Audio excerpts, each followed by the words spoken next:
Hello, Dawgpound South campers. This is the Cleveland Browns Dawgpound South podcast, part of the Fanatical L's Network, part of the Fans First Sports Network, brought to you by Hemisphere Coffee. Well, another voluntary OTA in the books. Coming up to this week, we'll have the mandatory OTA. I'm not worried about Myles Garrett being there. He'll be there. Interested to see if Dante Johnson is going to be there. He's probably the only one that I'm upset that didn't come to voluntary, but it's voluntary. Let's see if he shows up. If he shows up this week and he does well, then it's a moot point. I wasn't going to delve into this subject of the stadium up in the new stadium up in Cleveland or Brook Park, Jimmy World. But I have to have a little comment and a little section about this. I listened to the Cuyahoga County, I guess they're a commissioner, counselor. I don't know how the government works up there. But Chris Ronayne, I listened to him on the Really Big Show. I heard a lot of fast talking. I heard a lot that the Haslams were taking grandma's Social Security check. And I did not hear an answer to Tony Risso's question about why haven't you done anything in the last 25, 30 years? Good, legitimate question. I've been wondering that too. But so I decided to take a look into this unclaimed funds account that Mr. Ronayne is so concerned about. Now, I was checking things out on the internet, and I came across Channel 8 in Cleveland, the I-Team. I have heard that they are on this and have been from the beginning. So they did a nice little article, and I have found out that the state has taken money out of this account previously, and no one said a word. Chris Ronayne didn't say a word. In 2012, they took out $215 million, the state. In 2018, they took out $200 million. Well, now, Mr. Ronayne could sit there and say, well, that's the state. Well, in 2018, Cuyahoga County took out $7 million. I don't know if he was a county commissioner at that time, but if he was, he should have known that. Last year, Ohioans claimed $149 million from this fund. At the same time, $500 million went into this account of unclaimed funds. So that's roughly a third of this account was claimed that went in. And there was already a balance in there to begin with. So I don't know who's in the past, which grandma they've taken the Social Security checks from in 2012, and in 2018. But apparently they've already taken grandma's Social Security check. Okay? How about that, Chris? So the city wants to demolish Burke Airport and build the stadium there. Well, here's some money figures for everybody. First of all, you have to deal with the FAA to close down an airport. And right now, the FAA is having trouble keeping planes in the air or from catching on fire. So that's going to take a while. It would probably take till 2036 to get that airport decommissioned and ready so you can start building a stadium. 2036. Okay, that's 11 years from now. So what do you do with the current stadium that's crumbling? Let's face facts. It's falling apart. It wasn't built that well to begin with. It was rushed so the city of Cleveland could get the Browns back. So that would probably take about $500 million, $500 million to keep that stadium up and running till 2036 when you build the new stadium. The new stadium in today's dollars, and we're talking 11 years from now, this could change, would be $4.8 billion in today's money. So 11 years from now, you could probably imagine that that would be tripled, maybe quadrupled. And then probably a couple $100 million to redo the infrastructure. The biggest complaint about the stadium right now is parking and getting in and out if you have a car. So yeah, that would take another couple $100 million. Yet on the other side, you got $600 million that the state is going to put in from some kind of funding. The Senate, state Senate, the state House, and the governor all want to give money to the professional teams. They already give money to the Guardians and the Cavaliers, but they are willing to give money for a new stadium to the Browns and to the Bengals. So they're all agreed. Chris Ronayne, a county commissioner, has said that this bill is dead on arrival in the state house. How the hell does he know? That would be like my council member here in Nashville, Tennessee, saying, well, this new bill in the state house is dead on arrival. She wouldn't know, and she has no control over it, just like he has no control over it. All three branches of state government agree that they have to put money in. And the way I understand it is, this is money the Browns have to pay back with interest. So if they don't reach their revenue goals, which is required for this funding. So look, this thing is going to happen no matter what. So just accept it. And don't worry about downtown businesses. They're still going to get money from the Cavs. They're still going to get money from when guards play. And if they're smart businessmen know how to make money. That's why they're smart businessmen. Like I've said before, have a big tailgate party, run a shuttle service, give out discounts, coupons for the train. And don't believe that garbage that you have to buy a parking pass for the whole season to get parking down there. That's a load of crap. You're going to hear so much misinformation from the political hacks in Columbus because they know they're losing on this, and they've already lost on this. So they're going to muddy the waters and try to pull the wool over your eyes. So just remember that. Let's take a quick break. All right. So got the stadium thing out of the way. I noticed this week that somebody at ESPN is still saying that Kirk Cousins could end up in Cleveland. That's kind of, that was my dog. That's kind of asinine at this point. They already have 5 quarterbacks under contract. Why the hell would they want 6? ESPN, let it go. It's not going to happen. Not unless they traded 2 of the 4 quarterbacks who were going to play. Would they even consider and have to get money back? I mean, not going to happen. I don't know why ESPN is still holding on to this pipe dream.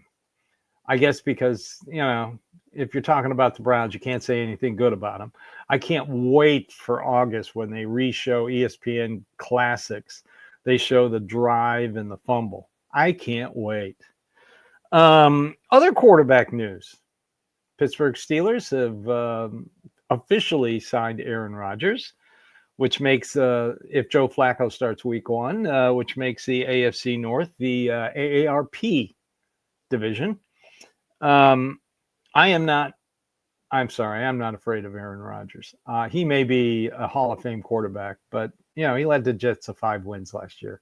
And look it up. His fourth quarter statistics are terrible. And you can make fun of Joe Flacco. I have. I saw him last year in Indy, and I wasn't very impressed. And I really didn't want the Browns to sign him. But with all the quarterbacks in this quarterback room, I'm going to keep an open mind.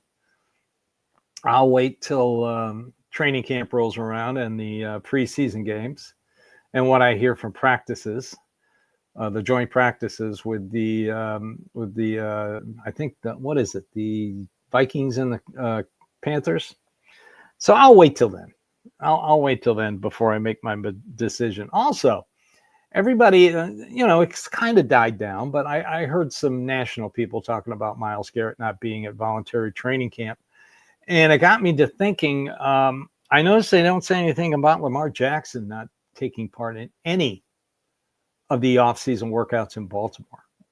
And he had a $750,000 roster bonus if he did participate in offseason workouts. But I have yet to hear anybody in the national news, sports news, get all upset about Lamar Jackson. After all, I mean, Lamar Jackson is just as important to the Baltimore Ravens as Myles Garrett is to the Browns defense. So I don't know why we haven't heard about that. All right. Finally, of course, the NFL owners want to have 18 games.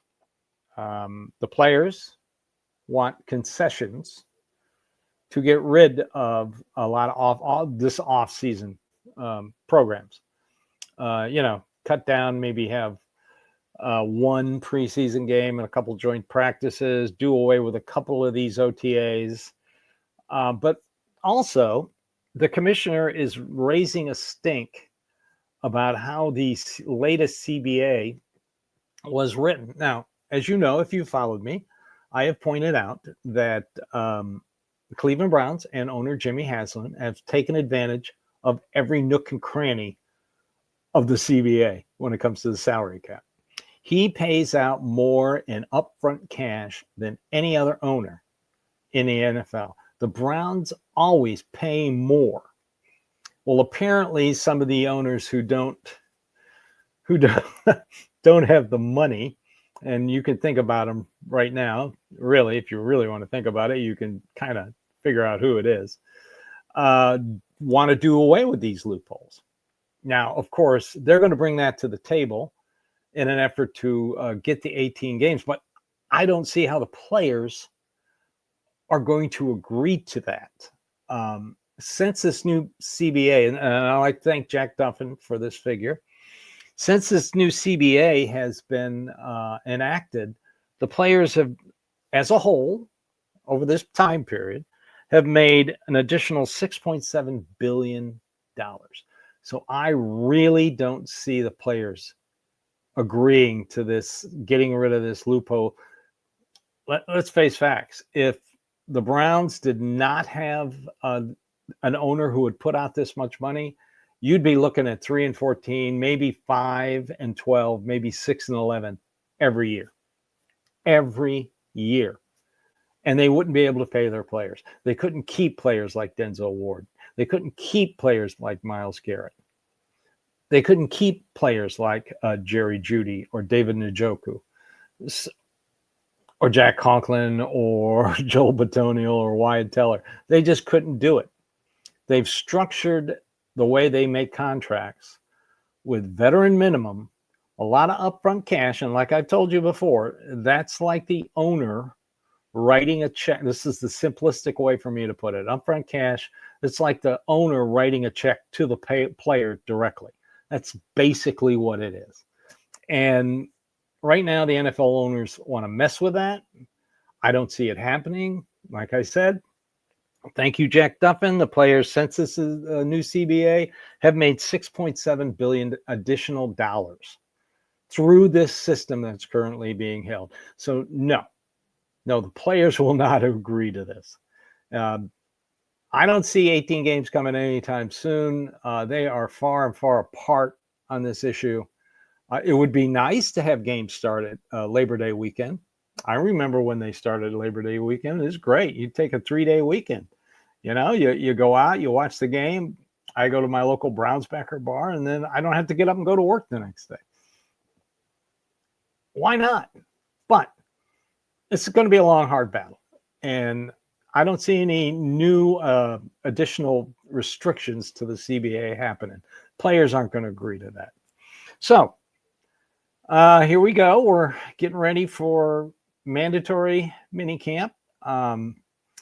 It's going to be interesting to see what happens. I know that a lot of A lot of national people are trying to tell you that there are people out there in the front office and the coaching staff that are leaking, who's got the advantage. This front office and this coaching staff doesn't leak. I'll give you an example. They interviewed the Jacksonville GM, Doogie Howser, this week, and he was telling the interviewer that how long he had to keep the secret of the trade between the Browns and the Jaguars and how tough it was to do it. But he did it. See, that's how this front office works. I think he said he kept it was a secret for about a week, and nobody ever heard about it. There was speculation. I even speculated that it might trade down, but I thought I had heard they were going to take a player. So they kept it secret for that long. 5 days? That's great. See, so anytime you read something that, Shedeur Sanders is 100% going to start, according to sources inside the inside Berea, that's a load of crap. It's all a load of crap. What you want to watch for coming up is the time between the last OTA and when training camp starts. It's about 6 weeks. They're going to give these guys the playbook and instructions on what to improve. Now, don't get me wrong. Shedeur Sanders has improved. I've read that from people who know a lot more than me, who I can trust, that his footwork is better, which is one of his major bad things. He's not running into sacks in the 11 and 11s. That was his big bugaboo in Colorado. The offensive line didn't know where he was. He had to stay in the pocket. He's getting better. Is he ready to start an NFL game? No. Is Dylan Gabriel ready to start an NFL game? No. Neither one of them are C.J. Stroud or Jalen Daniels. They're not. They will not start this season. It's going to come down to Kenny Pickett or Joe Flacco. Just get yourself ready for that. But you want to see when the first training camp videos come out in mid-July, you want to watch to see how they're throwing the ball. You want to watch their footwork. You want to watch where they are in the pocket. If they've given them stuff to work on, they'll work on them in those 6 weeks. They'll improve themselves. And you'll see that in the videos. All right. So like I said, it's going to be either Flacco or Kenny Pickett. I just wrote an article on why I think it's going to be Kenny Pickett. You can find it at Fans First Sports Network. Give it a read. So that's it for today. I want to thank everybody for watching, listening, subscribing, and following us here at the Fanatical Elves Network. We're just Browns fans like you. So this has been the Cleveland Browns Dawgpound South podcast. I'm your host, Steve Gill, and we're a part of the Fanatical Elves Network and the Fans First Sports Network. Thank you. Have a great day. Go Browns.